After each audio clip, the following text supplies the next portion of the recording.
La clé des ondes ouvre le chemin des transitions.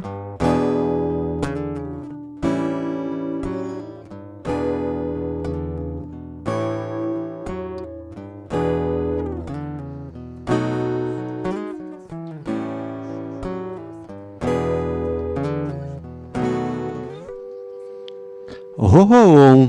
Je vous salue bien haut, vous qui nous écoutez. Aujourd'hui, on va parler d'eau. L'eau indispensable à la vie. Et pour cela, on a invité Karl qui va nous parler de toilettes sèches. Incroyable. Bonjour Karl. Bonjour Maxime. L'association Dynamo nous donne de l'énergie sur le chemin des transitions.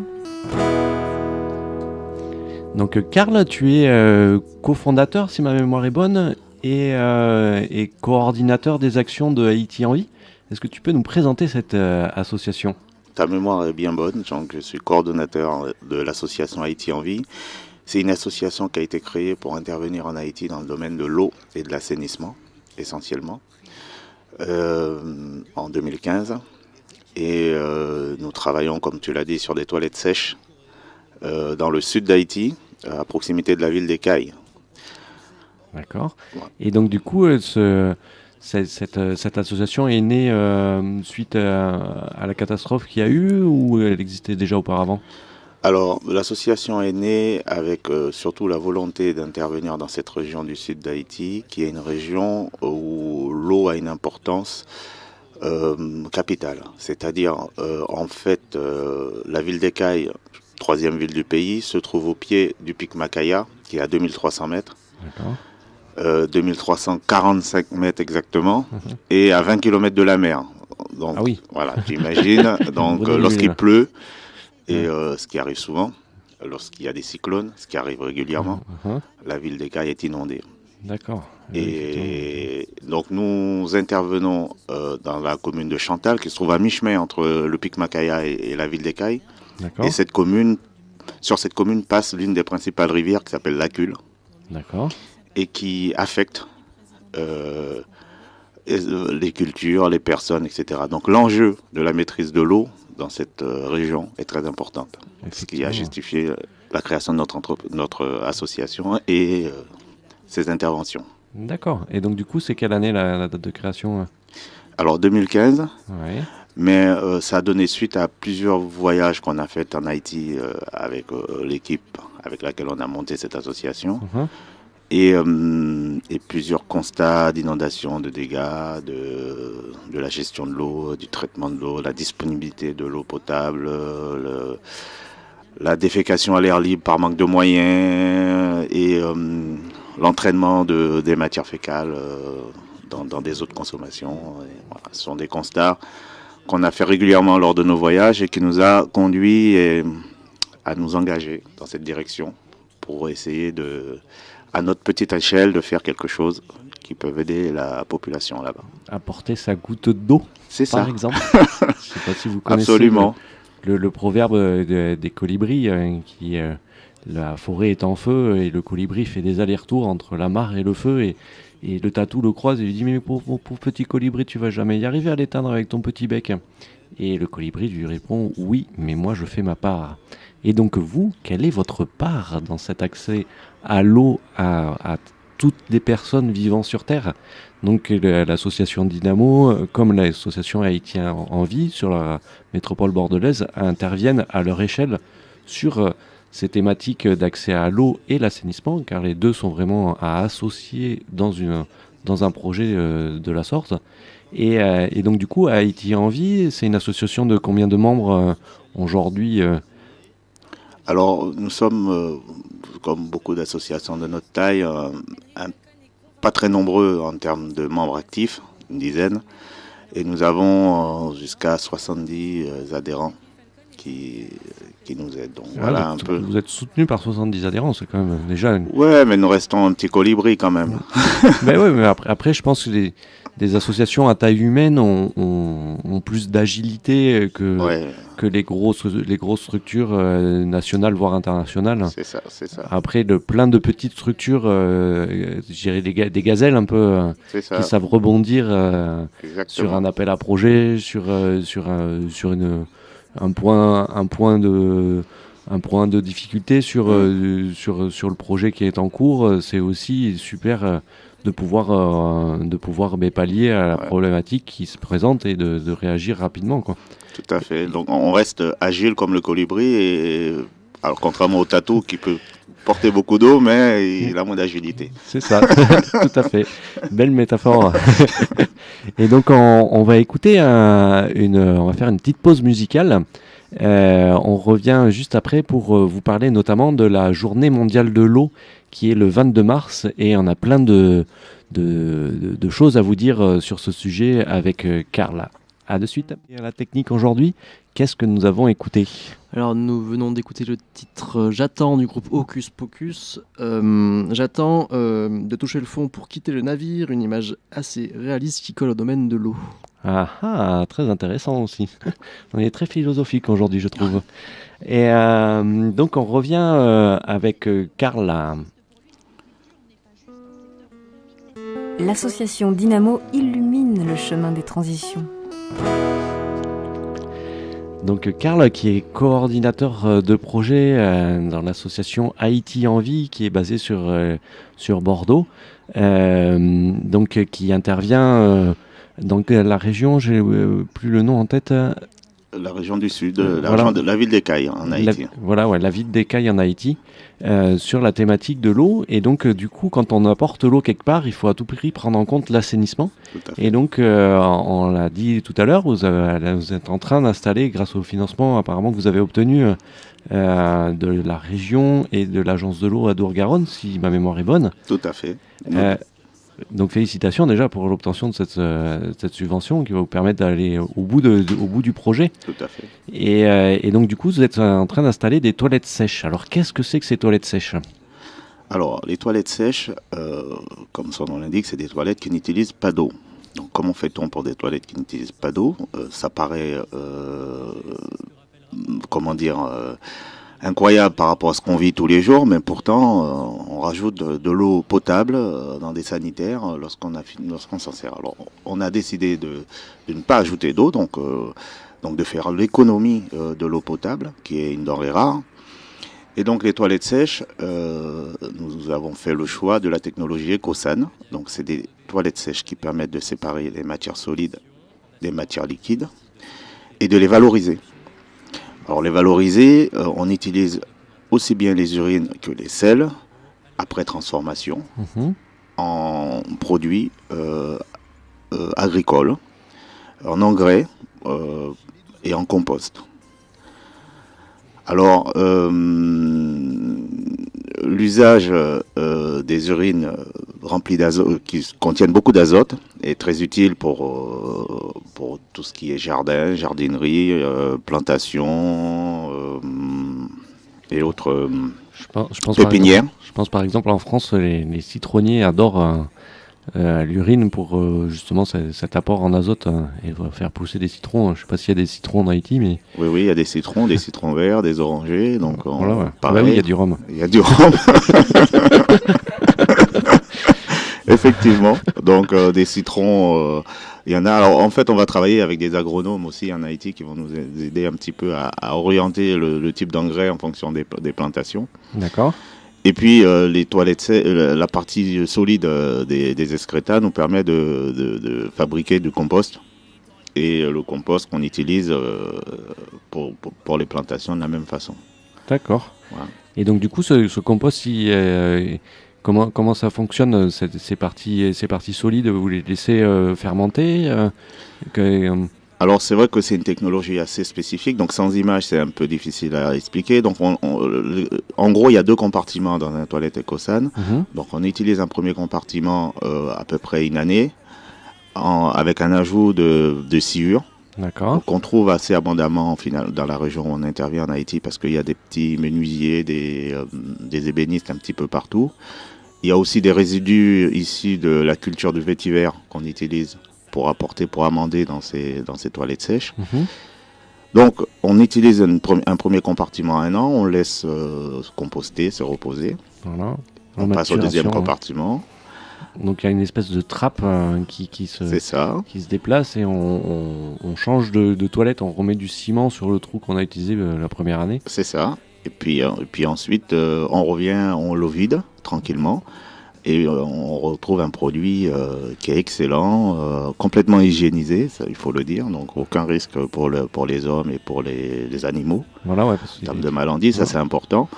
Et aucun risque de pollution non plus lorsqu'on répand cette matière ce compost sur le sol.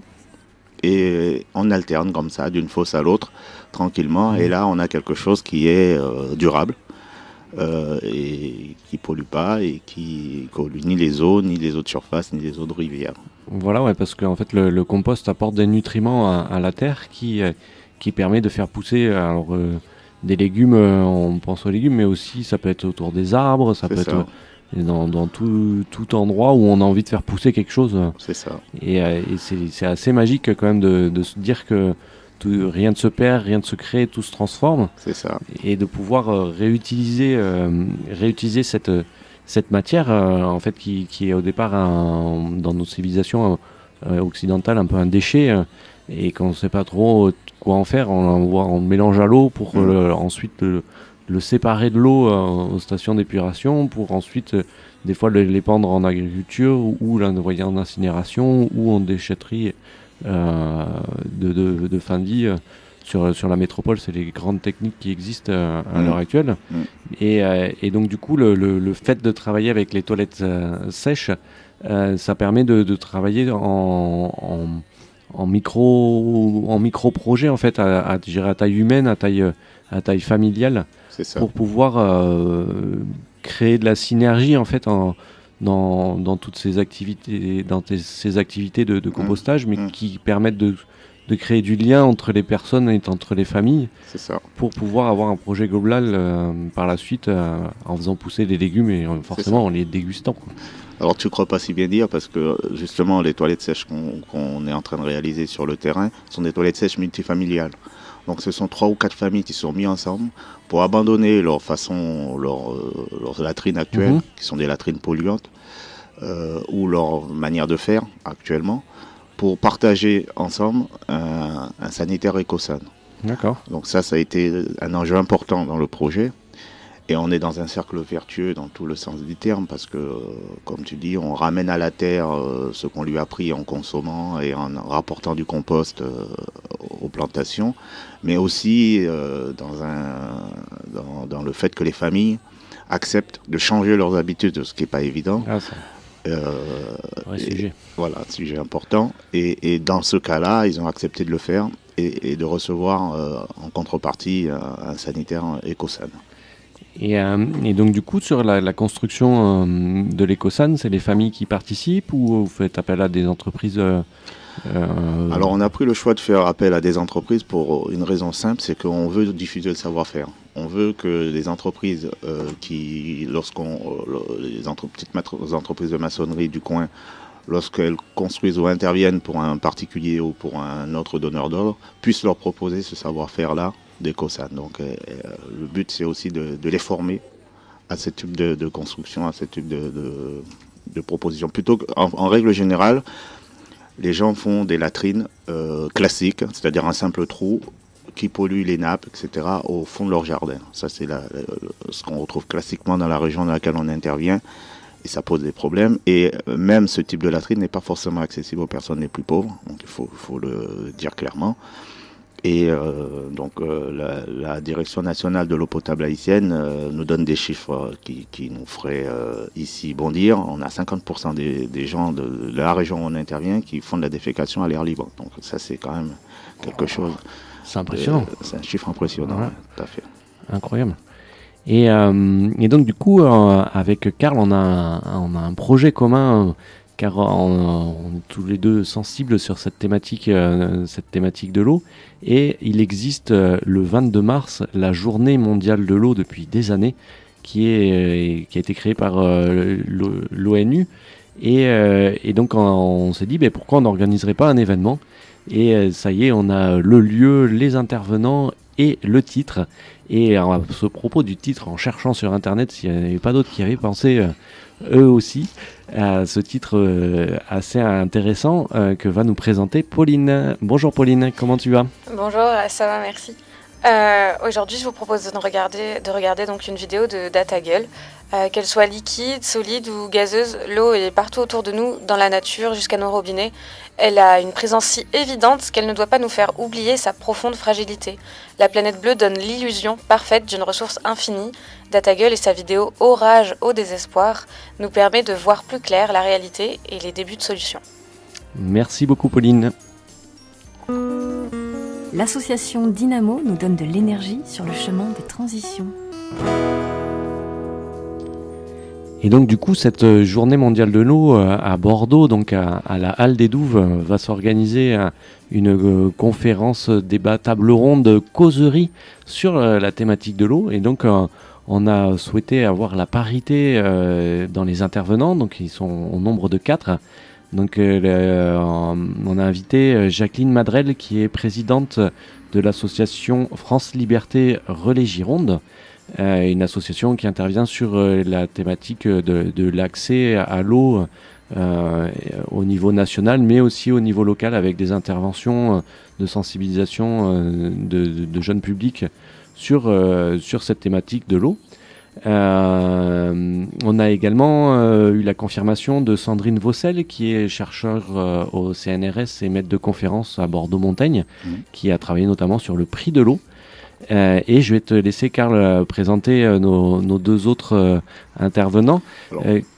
Peut-être en commençant par l'Office international de l'eau. Oui, l'Office international de l'eau, dont une agence, la deuxième agence la plus importante après celle de Paris, est basée à Limoges. Et nous allons avoir comme invité Olivier Vieux, qui a mené plusieurs projets en Haïti, et notamment dans la région dans laquelle on intervient, sur l'alimentation en eau des petites communes autour de la ville d'Écailles. Donc il viendra nous parler du cas d'Haïti et avoir un retour d'expérience du terrain qu'il connaît bien. Très bien. Et notre dernier invité est Pierre-Frédéric Ténière-Buchon, qui est président de PSO. Donc PSO, tu saurais nous le présenter rapidement, cette association, ou je le fais ?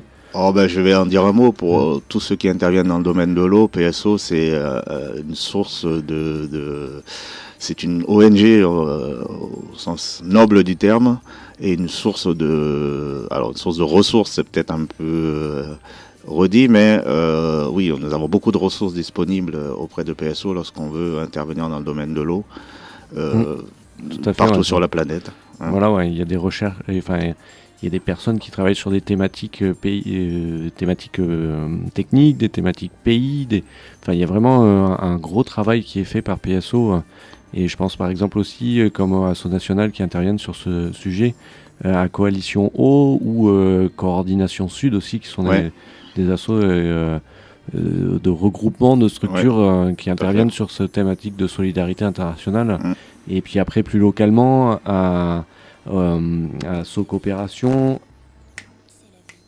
et qu'est-ce que c'est ce son de merde? Je pense à Socopération et au RADZI, qui sont des structures plus locales en Nouvelle-Aquitaine, qui sont aussi là pour nous aider et pour peut-être vous aider si vous voulez faire votre part de colibri et créer votre structure. On est tout à fait enclin à partager nos connaissances et nos expériences sur soit rejoindre une de nos associations, voire les deux, parce qu'on ne peut pas monter des projets ensemble, ça serait avec plaisir.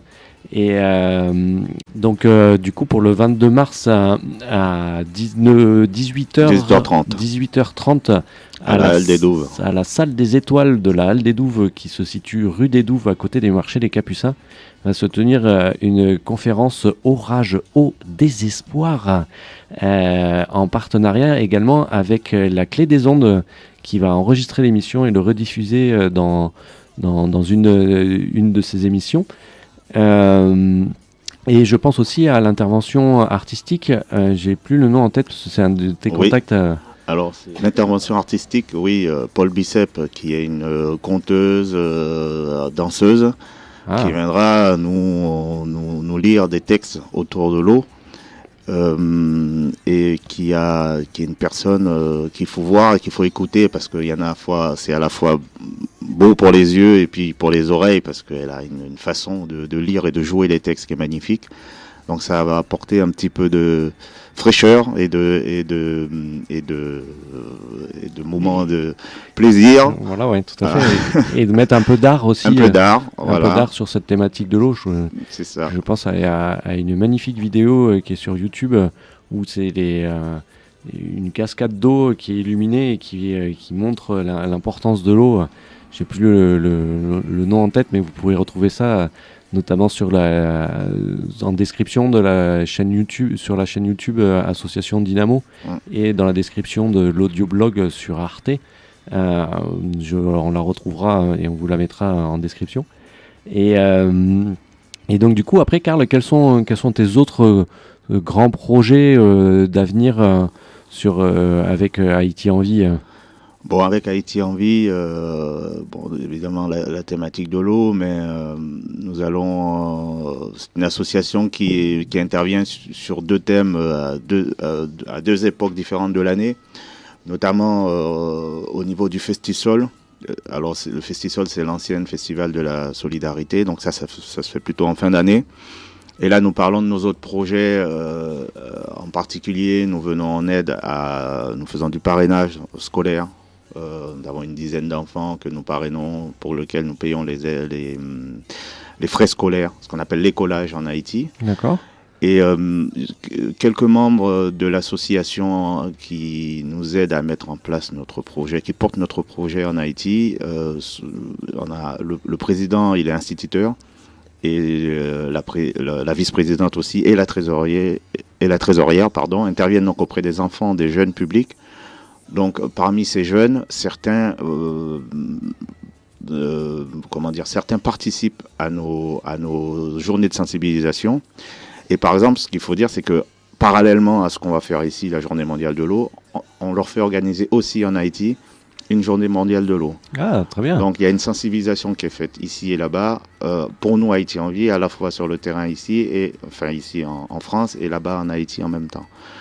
Donc ces enfants, voilà, c'est parmi ces enfants qu'on apporte de l'aide et à payer les frais scolaires, mais aussi c'est pour nous un support pour faire diffuser auprès de la population, et notamment leurs parents en premier lieu, les bonnes pratiques dans la gestion de l'eau et dans la gestion des toilettes sèches, par exemple.